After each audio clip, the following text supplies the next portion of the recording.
Girls hostel. Nimisha की सांसें चढ़ी हुई थी और वो बुरी तरह हाफ रही थी। उसके बाल बिखर चुके थे। वो शीशे के सामने खड़ी खुद को देखकर अपने बाल वापस बांधने की कोशिश कर रही थी, पर घबराहट के मारे वो कुछ नहीं कर पा रही थी। उस रात निमिषा ने पहली बार अपनी देर रात तक जगने की आदत का पछतावा किया। निमिषा को डर था कि कोई अभी भी उसका पीछा कर रहा है।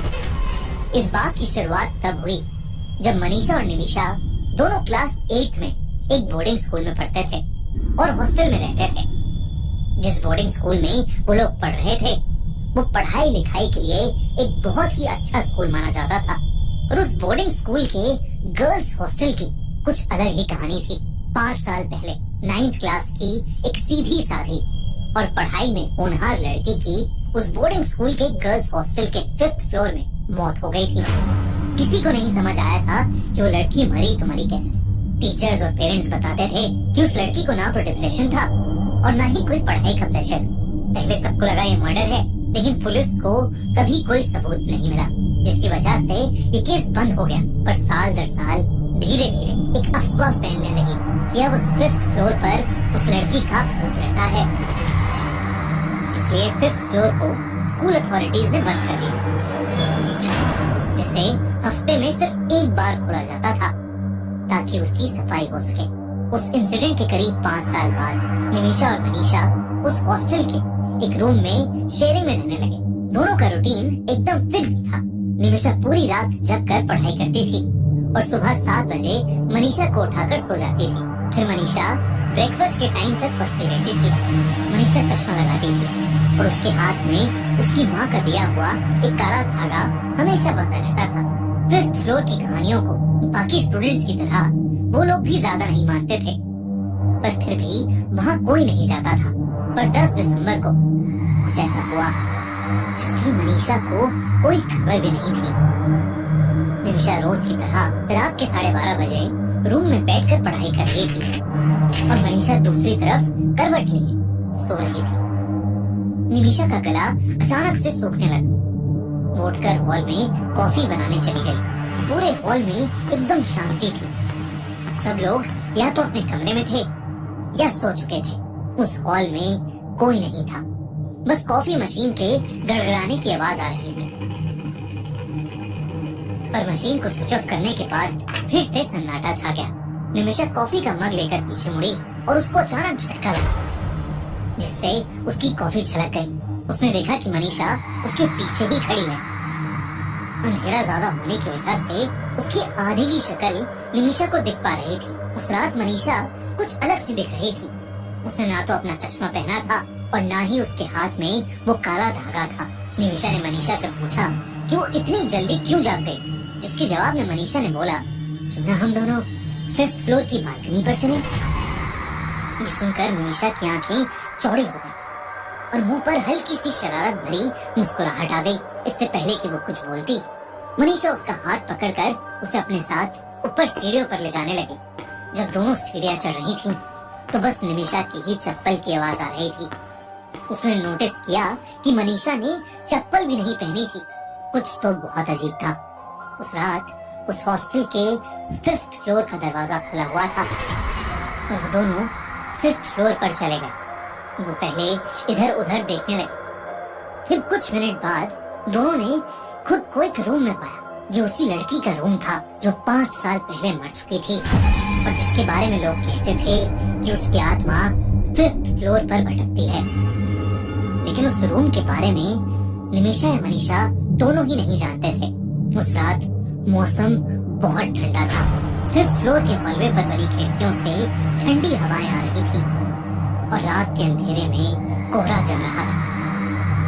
उसी बीच निमिषा की नजरें दीवार पर पड़ी, जिस पर किसी ने अपने नाखून से बड़ा बड़ा 10th दिसंबर लिखा हुआ था। दोनों बालकनी पर खड़े होकर नीचे देखने लगे। मनीषा बहुत देर से चुपचाप घूम रही थी। निमिषा को बहुत जोरों से ठंड लग रही थी, तो उसने मनीषा को नीचे चलने को कहा, लेकिन मनीषा ने निमिषा की बात पर कोई ध्यान ही नहीं दिया। उसने फिर से मनीषा को पुकारने की कोशिश की और तब पहली बार मनीषा ने उसकी आंखों में आंखें डालकर देखा। निमिषा के तो जैसे होश ही उड़ गए थे। मनीषा की आंखें पूरी सफेद हो चुकी थी। वो बड़ी धीमी आवाज में बोली, जंप, यानी कूदो। निमिषा को कुछ समझ नहीं आया कि मनीषा उसे नीचे कूदने को क्यों कह रही है। उसके चेहरे के सारे रंग उड़ गए। जैसे जैसे एक एक सेकंड बीत रहा था, वैसे वैसे मनीषा की आवाज और भारी हो रही थी। वो निमिषा की आंखों में देखकर बार बार बोलने लगी, जंप, जंप। निमिषा का चेहरा पीला पड़ गया और उसके हाथ पैर एक ही पोजीशन में अटक चुके थे, मानो जैसे वो हिप्नोटाइज हो रही थी। और ऐसा लग रहा था कि जैसे अगर वो जंप नहीं करती तो निमिषा उसे धक्का देकर नीचे गिरा देगी। निमिषा की आंखें बंद होने लगी थी और वो खुद अपने बाल खोलने लगी। उसके बिखरे बाल हवा में पानी की तरह बहने लगे।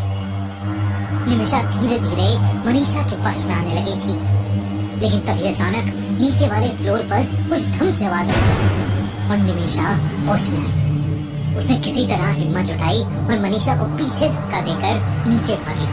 भागते भागते उसको अपने पीछे बहुत भयानक दहाड़ सुनाई दी पर उसने पीछे भूल कर भी मुड़कर नहीं देखा। वो जल्दी से अपने रूम के अंदर घुसी और दरवाजा कसके से बंद कर लिया। उसने तब जो देखा वो देखकर वो और चौंक उठी। उसने देखा कि मनीषा उसी करवट में बिस्तर पर आराम से सो रही थी जिसमें वो उसे छोड़कर गई थी। निमिषा का रंग और पीला पड़ गया। उसने मनीषा को घबराते हुए उठाया। मनीषा ने उसका पीला मुंह और लाल आंख देखकर डरी हुई निमिषा को गले लगा लिया। पर उसके पूछने पर निमिषा ने उसे कुछ भी नहीं बताया। वो कुछ बताने की हालत में थी ही नहीं।